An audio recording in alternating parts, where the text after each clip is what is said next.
do want to cover everything and also to be mindful of the time, so I'll be referring to some notes I prepared ahead of time. So good afternoon. Thank you, first of all, thank you Jackie, thank you Claudine, thanks Kiran for the opportunity and the privilege to be the voice of aidha mentors today. Thanks for the opportunity for letting me share my story. So my name is Ting Claraval. I am a resident of Singapore, a product of the Philippines, and I've been connected with aidha since 2009. So I first joined as a video intern under the original founder of aidha, Dr. Sarah Mavernac. So if you saw one of the videos, the grainy one that was showing there, I did that. I did that back in iMovies in 2009. Yeah, so yeah, I'm so glad that it's still finding use today. But then I then started mentoring. So I was like many of our students, you know, I didn't really have the confidence to think I could be a mentor. So I was just mostly background support staff, you know, helping set up computers, helping set up classrooms during the week because I was in between jobs at the time. In between classes on Sundays, you know, we would be helping with the operations behind the scenes, preparing classroom materials. And only in 2011 did I decide that, okay, I think I'm ready to mentor. And back then it was called the Financial Compass Clubs. I don't know if you remember, that was the name of our financial classes back then. And this was back at the campus at Nasim Road, a very lovely traditional colonial house near Orchard Road, near the Philippine Embassy. Very small, but very cozy, very nice warm space where we were able to host, and I keep going back to it, Project Bakan, which was the student-driven cafeteria. So it served as like this on-the-job training for graduates of the Makan course. So the students would be preparing the menu, they would cook, and then on Sundays they would man the cafeteria. It was just such a great space for both students and volunteer mentors to come together and connect and network. And then after that, you know, we moved to NTUC and then UWC, and then finally we're here at this lovely campus. So in 2015, I was part of the team that helped update the curriculum. So the module 2, communications and leadership, and the new module 2 updates. I've helped consult on that. So in short, I have been all around aidha. Doing anything and everything that needs doing whenever the team asks for my help, as much as possible whenever I can. I do try to help out whatever the team needs. So my background is my background is in advertising and digital marketing. So I now work for a large consulting firm, and obviously I bring all of these skills and knowledge whenever I come to aidha. And yeah, it's been such a great journey since then. And I just want to share, maybe for those who are the mentors or potential volunteers who are here today.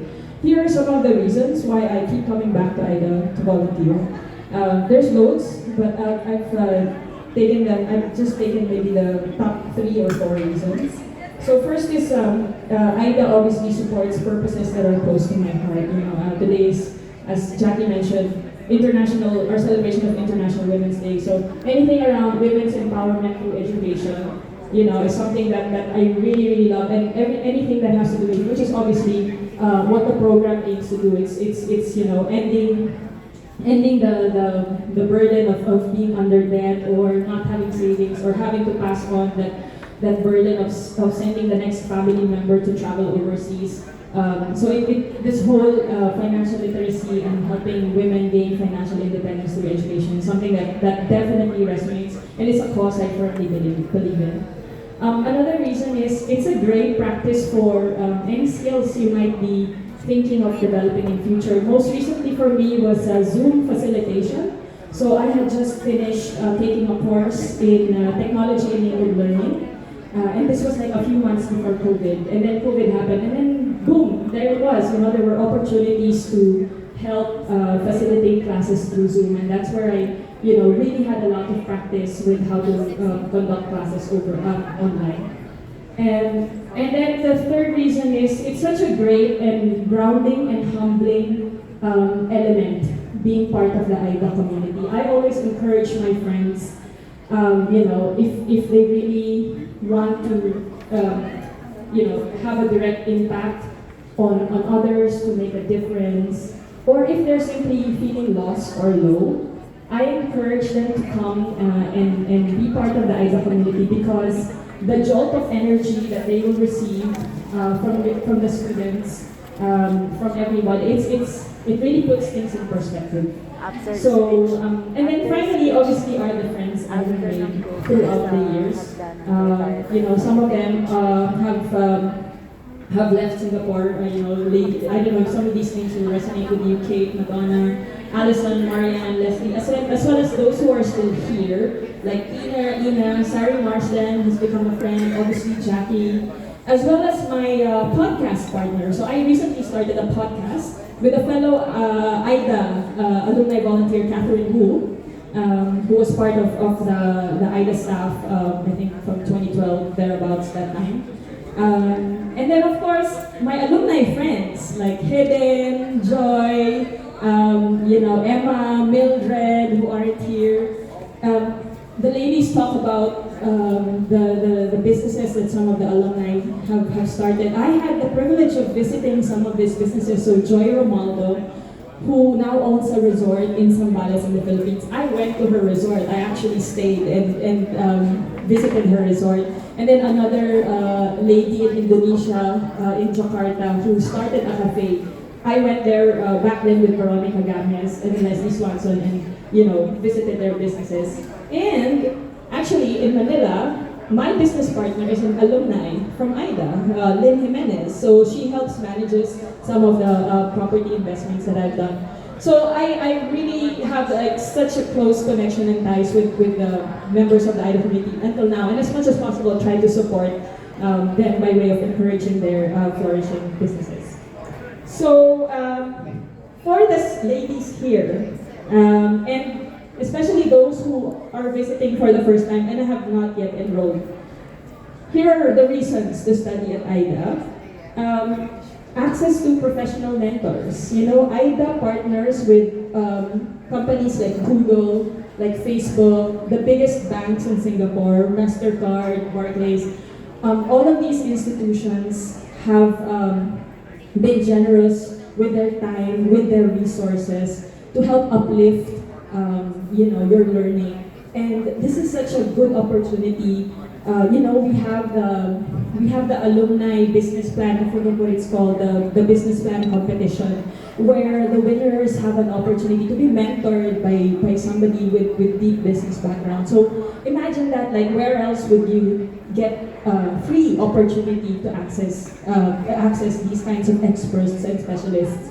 And then you're also part of a community of like-minded women and men, not forget, men and women who will be guiding you and being supportive of your dreams. There's nothing better for reaching your goals than being surrounded by people who will serve as examples, who will serve as role models, and also the sharing that happens in classrooms. One of the most important things that happen when you take classes at aidha is the exchange of information with your classmates and with your mentors. You learn from each other, really. Actually, the mentors here are not here to teach. We're just here to help facilitate the learning and the knowledge that's already in you, and just passing it around and maybe improving on it a bit. And that's definitely a special thing. And then finally, obviously, you also want to future-proof yourself. As you heard from Joy, it's thinking about the future. What's your vision for yourself? How do you get out of this grind of simply working and sending money back? What's the plan 5, 10, 15 years from now? So, and I found this was really, really important recently with a domestic helper that I know. She has been working in Singapore for maybe 20 years. And actually, this is one of my, I wouldn't say it's a heartbreak, but it was definitely a disappointment. I have been encouraging her to come and study at aidha. And I even sponsored her course. I remember there was a year we had weekday courses at Asia Square. I think it was sponsored by MasterCard or someone. And I enrolled her because I said, I'll be happy to sponsor your courses. Unfortunately, in the end, she wasn't able to take up the classes for whatever reason. And until now, she hasn't. She's just constantly focused on working, working, working, saving. And then now she's, in a place where she doesn't want to go back home to the Philippines because she feels she doesn't have enough savings. Because she feels she's not financially stable yet. And in my mind, I'm like, it's not always about making money, money, money. You also have to invest in yourself. The best investment you can do is an investment in knowledge. As my father always says, education is something that can never be stolen from you. Your house can be burned down, your money can be stolen, things can happen, but the knowledge that you put up here, nobody can ever take that away. So, this investment in yourself, try to do it now, do it as early as possible, do it as much as you can, and with places like aidha, with organizations like aidha around, who is resolutely and relentlessly committed and passionate about women's education, financial education, and poverty alleviation. I mean, what else could you ask for? So in closing, I just want to say congratulations to aidha for the wholehearted commitment to the migrant worker community. This is such a beautiful campus. I'm excited to come back. I'm going to have to find a way to make sure that I'm in Singapore more often so that I can commit to the classes once again. I'm really excited to come back here and start facilitating classes. So thank you to aidha, thank you to James.